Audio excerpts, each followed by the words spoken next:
नीलावंती एक ऐसा ग्रंथ जिसे जिसने भी पढ़ने की कोशिश की या तो वो पागल हो गया या फिर मर गया, क्योंकि ये एक शापित ग्रंथ है जिस वजह से भारत सरकार ने भी उसे बैन कर रखा है। तो आज हम हमारे आज के इस वीडियो में इसी ग्रंथ के बारे में जानेंगे। आखिर वो ऐसी क्या बात है जो इसे इतना श्रापित बनाती है, क्या है इसके पीछे की सच्चाई, चलिए जानते हैं। तो ये कहानी शुरू होती है उत्तर प्रदेश के एक छोटे से गांव से। उत्तर प्रदेश में एक आदमी अपनी पत्नी और बेटी के साथ रहता था। उसकी एक बेटी थी जिसका नाम था नीलावंती। नीलावंती जब 5 साल की हुई तब उसकी माँ गुजर गई। माँ के देहांत के बाद उसके पिता ने उसे लेकर वहाँ से जाने की ठान ली। उन्होंने अपना सामान वगैरह पैक किया और कहीं और बसने के लिए चले गए। नीलावंती के जो पिता थे वो एक विद्वान थे, वेदों और ग्रंथों का अच्छा ज्ञान रखते थे। और वहीं पर जो नीलावंती थी उसके पास एक अलग तरह की अद्भुत विद्या थी जिससे वो पेड़ों पौधों तथा प्राणियों से भी बात कर सकती थी, उनकी भाषा समझ सकती थी। वो अकेले में कहीं पर जाती और गुनगुनाने लगती, जंगल में जाती और पेड़ों पौधों से बात करने लगती। दूसरे गांव में जाकर बसने के बाद नीलावंती के साथ और अजीब अजीब चीज़ें होने लगी थी। उसके सपने में भूत प्रेत आते थे और उसे गड़े हुए खजाने तक के बारे में बताते थे। फिर वो जब बड़ी हुई ये सब चीज़ें उसे हकीकत में दिखने लगी और उनसे वो बातें भी किया करती थी। लेकिन नीलावंती पर अच्छी शिक्षा और संस्कार होने के कारण उसने कभी इन चीज़ों का गलत फायदा नहीं उठाया। उसने कभी भी किसी भी खजाने को ज़मीन से निकालने की या उसे खोदने की कोशिश नहीं की। और फिर एक दिन उसे पता चलता है कि वो एक श्रापित यक्षिणी है और वो इस दुनिया में किसी श्राप के कारण फंस चुकी है और वो किसी तरह से यहाँ से बाहर निकल नहीं पा रही है। फिर एक दिन नीलावंती ने सारी बातें अपने पिता को बता दी और उसके पिता ने कहा, अगर ये बातें सच है, अगर सच में तुम एक यक्षिणी हो और श्राप के कारण यहाँ फंस चुकी हो तो तुम चाहो तो अपनी दुनिया में वापस जा सकती हो। यह सब सुनने के बाद नीलावंती वहाँ से चली जाती है। जंगल में जाने के बाद वो फिर से अपनी साधना करने लगती है। वो जो भी मंत्र गुनगुनाती थी वो पेड़ के पौधों पर या पेड़ के पत्तों पर लिखा करती थी। तभी उसे साधना करते हुए एक व्यापारी देख लेता है और उस पर मोहित हो जाता है। फिर वो व्यापारी नीलावंती के पास आकर उससे शादी के लिए प्रस्ताव रखता है और कहता है कि मैं तुम्हें तुम्हारी दुनिया में वापस जाने के लिए तुम्हारी सहायता करूंगा अगर तुम मुझसे शादी कर लो तो। नीलावंती उसकी बात मान जाती है, लेकिन उसके सामने एक शर्त रखती है कि अगर वो उससे रोज सवाल ना करे कि वो रोज रात को कहाँ जाती है और क्या करती है, तभी वो उससे शादी करेगी। तब वो व्यापारी उसके इस अजीब शर्त के लिए मान भी जाता है और फिर वो दोनों शादी भी कर लेते हैं। अब शादी करने के बाद नीलावंती रोज रात में जंगल जाकर अपनी साधना करती थी और साथ ही अपने मंत्र पेड़ पौधों पर तथा पत्तों पर भी लिखा करती थी।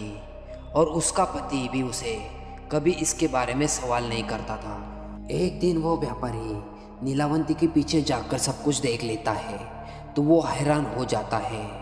नीलावंती कुछ पशु पक्षियों की बलि देकर अपनी साधना करती थी, लेकिन पति ने इस बात को लेकर कभी भी उससे बात नहीं की। फिर एक दिन उस गांव के कुछ बच्चे गायब होने लगते हैं।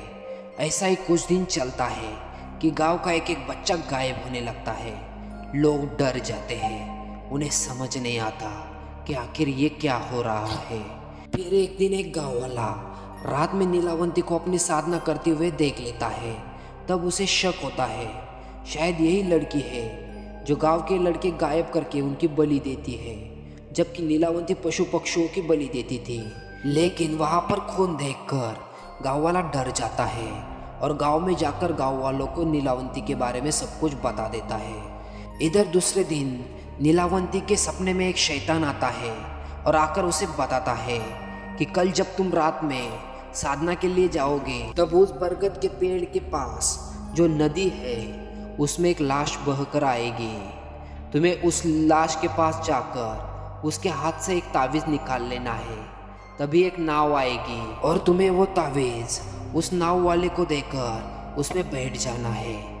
वो नाव वाला तुम्हें तुम्हारे यक्षलोक यानी तुम्हारे दुनिया के दरवाजे तक लेकर जाएगा। इतना सुनकर नीलावंती उस दिन बहुत खुश हो जाती है। फिर वो उस रात तैयार होकर जंगल जाने के लिए तैयार हो जाती है और इधर गांव वाले भी उसे मारने के लिए जंगल निकल पड़ते हैं। यही वो आखिरी रहस्यमय रात थी।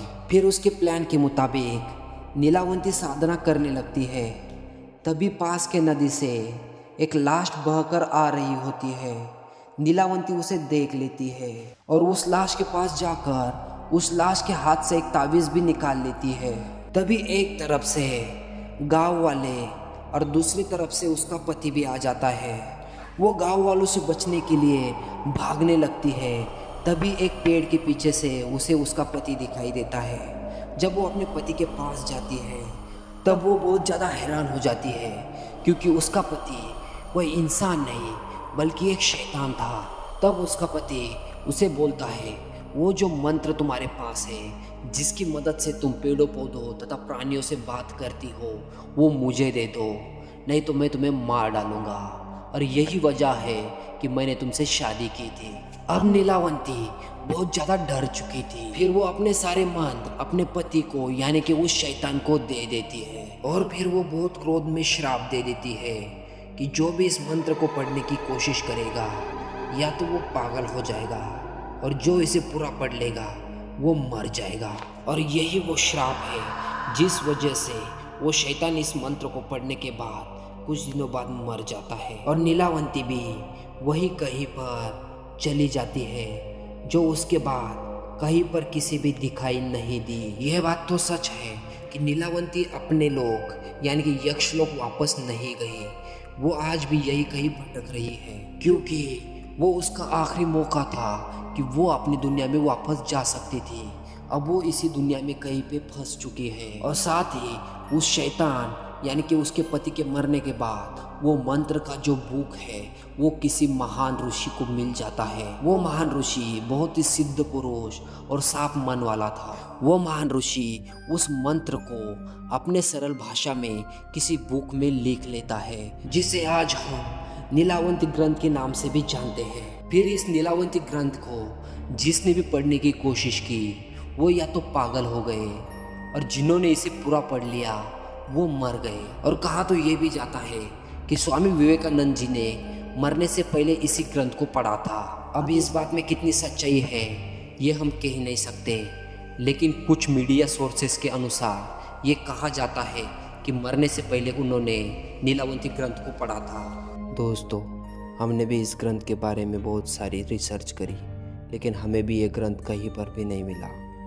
तो अच्छा है आप इस ग्रंथ से जितना दूर रहे उतना ही अच्छा है, क्योंकि कुछ राज ऐसे होते हैं जिन्हें अगर राज ही रहने दे तो ही अच्छा होता है। तो दोस्तों, आज के लिए बस इतना ही। ऐसे ही नए और दिलचस्प टॉपिक के लिए हमारे चैनल को सब्सक्राइब ज़रूर कीजिएगा। और अगर वीडियो अच्छा लगा होगा तो वीडियो को लाइक और नीचे कमेंट में हमें ज़रूर बताइएगा। तो मिलते हैं किसी नए वीडियो में किसी नए टॉपिक के साथ। तब तक के लिए ख्याल रखिएगा। धन्यवाद।